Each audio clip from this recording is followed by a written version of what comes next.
हाँ, तो बच्चों आप सभी का बहुत-बहुत स्वागत है, मोस्ट वेलकम है आपके अपने यूट्यूब चैनल मेजर टारगेट पर। तो प्यारे बाबू, आज की इस क्लास में हम लोग क्लास 10 के हिंदी के काफ़ी महत्वपूर्ण 50 most important objective viral observe questions को पढ़ने वाले पर बच्चों। तो जितने भी विद्यार्थी ये 50 वायरल ऑब्जर्व क्वेश्चंस को पढ़ लेते हैं ना, तो काफ़ी सारे पर्सन आपके आगामी बोर्ड एग्जाम 2026 में आपको 18 फरवरी के दिन देखने को मिलेगा। ठीक है ना, क्योंकि ये हिंदी का वायरल पेपर है बच्चों ना। काफ़ी सारे पर्सन आपके एग्जाम में यहीं से देखने को मिलेगा, मेरा गारंटी पर बच्चों 100% यहीं से लड़ेगा पर्सन। ठीक है, तो संपूर्ण विद्यार्थी क्या कीजिए पर बच्चों, क्लास को शुरू से लेकर आखिरी तक जरूर देखिएगा। और जो विद्यार्थी नए आए हुए हैं तो इस वीडियो को लाइक कर दीजिए पर बच्चों, चैनल पर नए हैं तो चैनल को सब्सक्राइब कर लीजिएगा ना, चैनल को सब्सक्राइब जरूर कर लीजिएगा। और इनके साथ साथ आपको ये भी करना है, जैसे कि हम क्वेश्चंस पढ़ेंगे ना बच्चों, उसका आंसर पता रहेगा तो आप हमें कमेंट सेक्शन में जाके कमेंट करते हुए बताते हुए चलेगा ना पर बच्चों।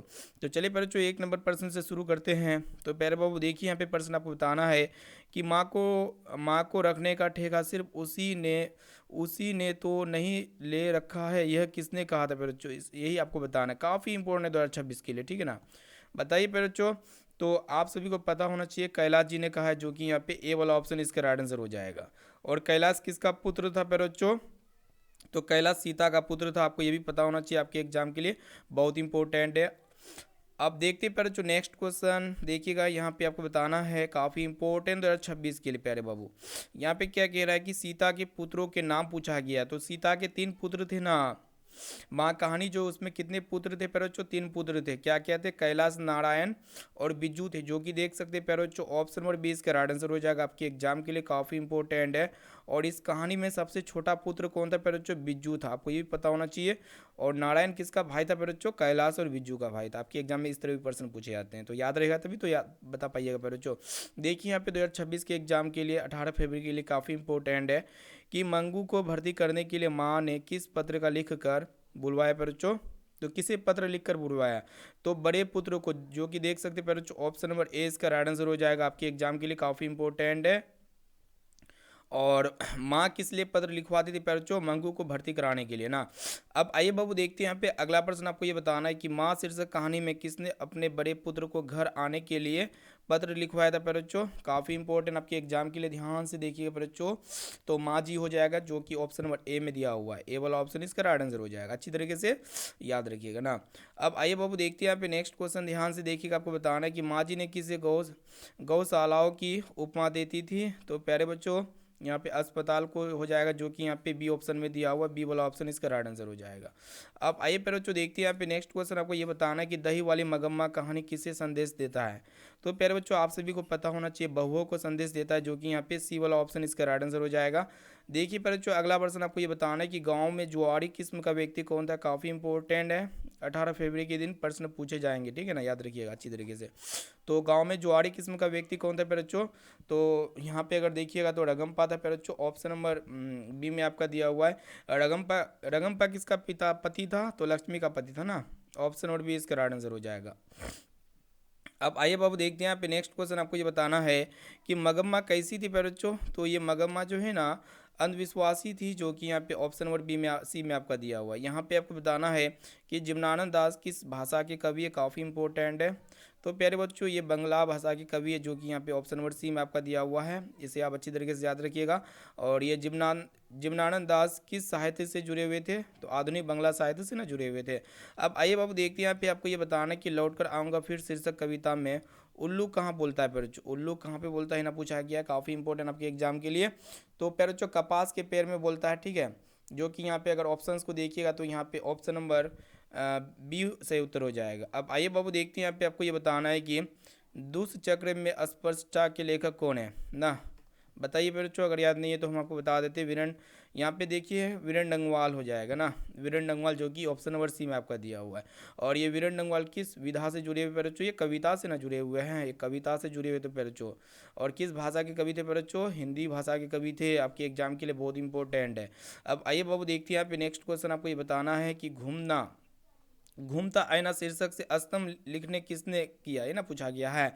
तो घूमता आईना शीर्षक से स्तंभ लिखने के लिए वीरेंद्र डंगवाल ने कहा था, जो कि यहाँ पे ऑप्शन नंबर सी में आपका दिया हुआ। देखिए यहाँ पे नेक्स्ट क्वेश्चन आपको बताना है कि कवि हमें क्या सलाह देते हैं, बच्चों बताइए। तो नींद से जगने की सलाह देते हैं, जो कि यहाँ पे ऑप्शन नंबर बी में आपका दिया हुआ है। अब आइए बाबू देखते हैं यहाँ पे नेक्स्ट क्वेश्चन आपको बताना है कि कवि वीरेंद्र डंगवाल के अनुसार जीवन में महत्वपूर्ण क्या है। तो जीवन में सबसे महत्वपूर्ण जो है ना, कवि वीरेंद्र डंगवाल के अनुसार क्या चीज़ है। तो संघर्ष है पर जो आपके एग्जाम के लिए काफ़ी इंपॉर्टेंट है। देखिएगा यहाँ पे ऑप्शन नंबर डी इसका राइट आंसर हो जाएगा। अब आइए देखते हैं, आपको ये बताना है कि जापान की हिरोशिमा नामक नगर पर अणुबम जो है ना किसने गिराए थे, पर जो अमेरिका ने गिराए थे ना। ऑप्शन नंबर ए इसका राइट आंसर हो जाएगा। और अमेरिका के कहाँ पे गिराया था, पर जो हिरोशिमा पर गिराया गया था ना। याद रखिएगा हिरोशिमा पर परमाणु बम कब गिराया गया था, 1954 में। आपके एग्जाम के लिए काफ़ी इंपॉर्टेंट, याद रखिएगा 1954 में प्यारे बाबू। अब देखते हैं, आपको ये बताना है कि अज्ञे का जन्म किस प्रदेश में हुआ था प्यारे बच्चों।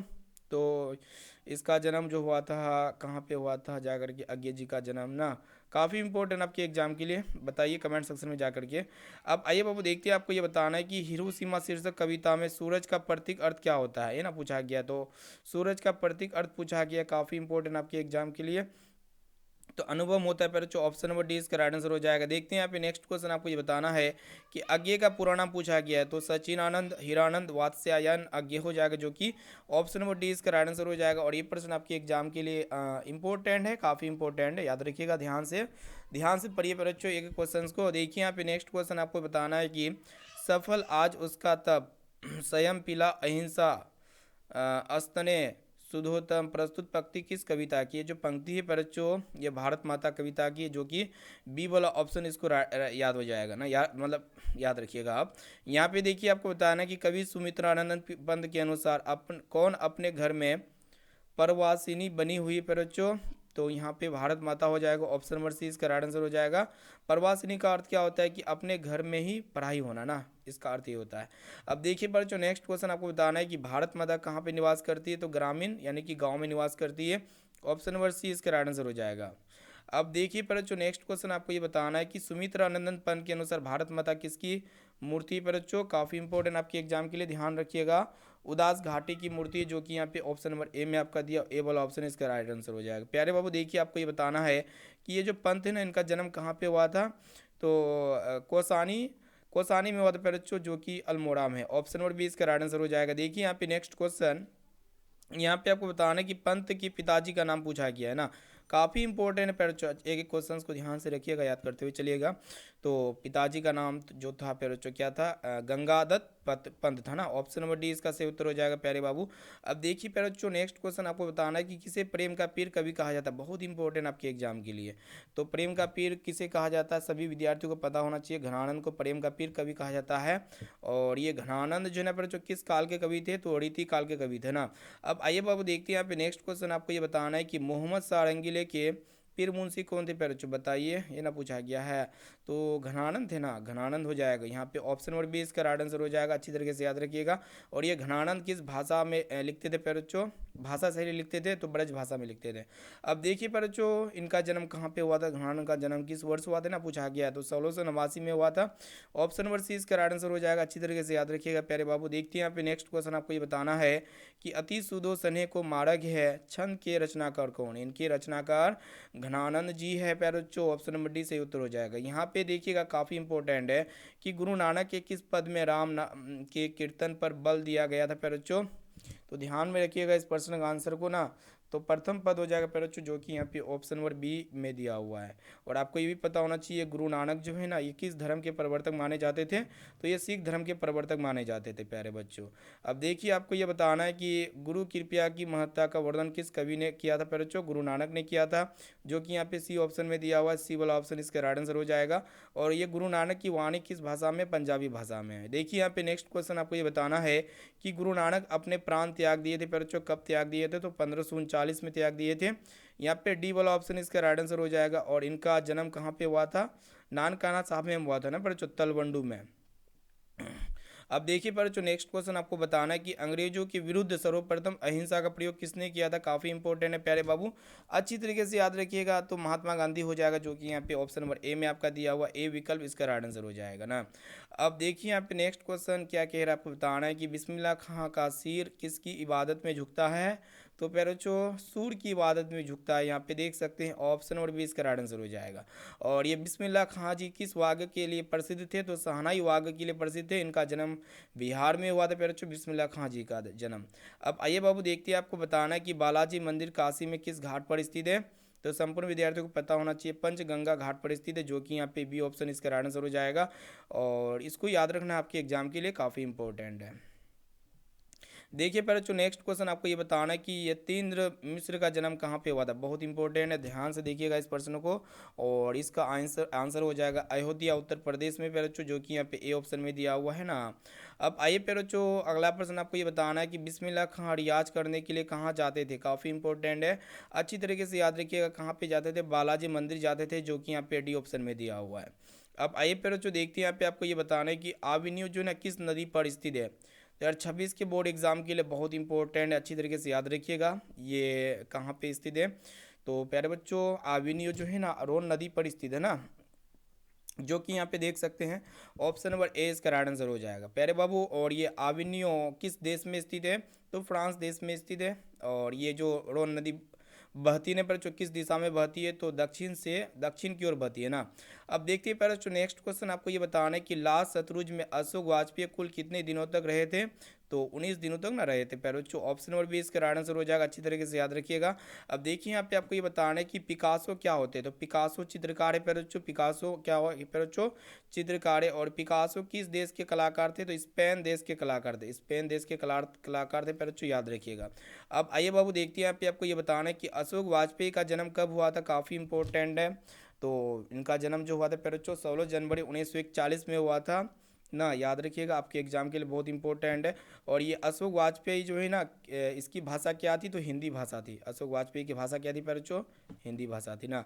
अब आइए बाबू देखते हैं यहाँ पे आपको ये बताना है कि विलनऊ क्या है। तो विलनऊ जो है ना एक छोटा सा गाँव का नाम है, जो कि यहाँ पे बी ऑप्शन में दिया हुआ है, याद रखिएगा। और किस देश में पहले जो ये गाँव, तो फ्रांस देश में है ना, आपके एग्जाम के लिए बहुत इंपॉर्टेंट है। अब देखते हैं पहले जो नेक्स्ट क्वेश्चन आपको ये बताना है कि बिरजू महाराज की बहनों का जन्म कहाँ पे हुआ था। बहनों का जन्म पूछा गया है, तो रामपुर में हुआ था पहले चुना, याद रखिएगा ऑप्शन नंबर ए इसका राइट आंसर हो जाएगा। और बिरजू महाराज किस नृत्य शैली से जुड़े हुए थे, तो कथक नृत्य से जुड़े हुए थे। अब आइए पहले जो देखते हैं यहाँ पे नेक्स्ट क्वेश्चन आपको ये बताना है कि रामविलास शर्मा का जन्म कहाँ कब हुआ था ना, पूछा गया है।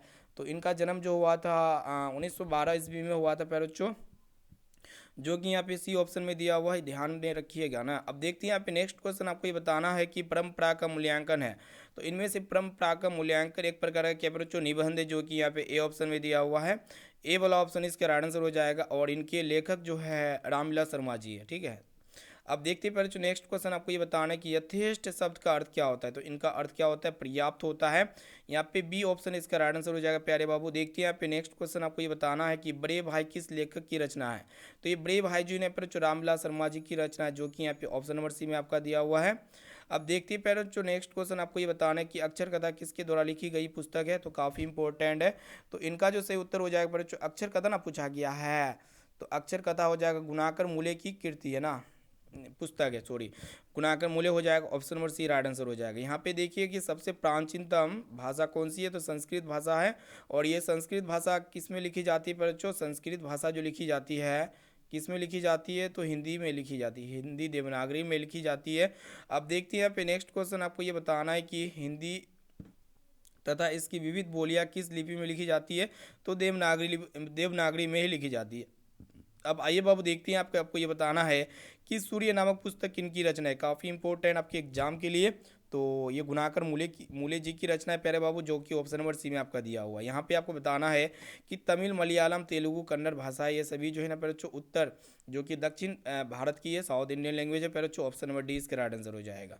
यहाँ पे देखिए कि आपको बताना है कि स्वामी विवेकानंद ने वेदांतियों का वेदांती किसने कहा था, किसे कहा था, ये ना पूछा गया है। तो मैक्स मुलर जी को कहा था परचुब। और मैक्स मुलर जी का संबंध किस देश से था, तो जर्मनी देश से था ना, जर्मन देश से। अब आइए बाबू आपको ये बताने कि प्लेटो और कांट थे, तो महान दार्शनिक थे, आप सभी को पता होना चाहिए क्या था परचुब, महान दार्शनिक।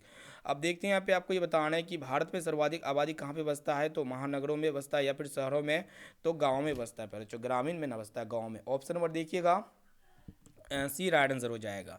अब देखिए प्यारे बच्चों, आपको ये बताना है कि जाति प्रथा का सबसे बड़ा दोष क्या है। प्यारे बच्चों, आपको पता होना चाहिए पेशे को निर्धारण करना होता है, जो कि यहाँ पे बी ऑप्शन इसका सही उत्तर हो जाएगा। आपको बताना है कि आर्थिक पहलू से भी हानिकारक क्या होते हैं, जाति प्रथा है। पेशे 55 का राइट आंसर हो जाएगा प्यारे बच्चों जाति प्रथा, जो कि ऑप्शन नंबर ए में आपका दिया। तो यहाँ पे हम फाइनली 55 क्वेश्चन बताए प्यारे बच्चों, और ये 55 क्वेश्चन में से आपको पहले से कितना याद था, इसका जब हम आप भेजिए कमेंट सेक्शन में जाकर कमेंट जरूर कीजिए, वीडियो को शेयर कीजिए अपने दोस्तों में, प्यारे बच्चों भाई बहन में, और दोस्त यार जितने भी क्लास में ऐड में है, आपका वीडियो को शेयर जरूर कीजिए। और वीडियो को लाइक नहीं किया तो वीडियो को लाइक कीजिए प्यारे बच्चों, और चैनल पर नए तो चैनल को सब्सक्राइब कर लीजिएगा। और वीडियो को शुरू से लेकर आखिरी तक देखने के लिए थैंक यू। फिर मिलेंगे अगले क्लास में। Thank you.